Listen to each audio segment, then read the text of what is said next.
Shiv Sena UBT calls for unity in Maharashtra amid buzz over UddhavRaj reunion. The Shiv Sena UBT on Saturday said it was time to unite in the interest of Mumbai and Maharashtra, and party workers were ready to protect Marathi pride, a statement that has come amid speculation about a possible reunion of estranged cousins Uddhav Thackeray and Raj Thackeray. The party made the statement in a cryptic post on social media. Time has come to unite for the interest of Mumbai and Maharashtra.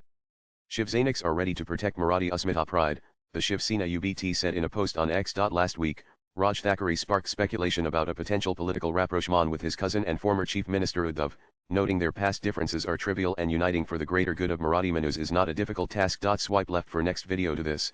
Uddhav Thackeray said he is ready to put aside trivial fights provided those working against Maharashtra's interests will not be entertained. Asked about the possibility of an alliance between the Sena UBT and MNS, BJP State President and Maharashtra Revenue Minister Chandrasekhar Bawankule said, "It is their prerogative to come together or form an alliance.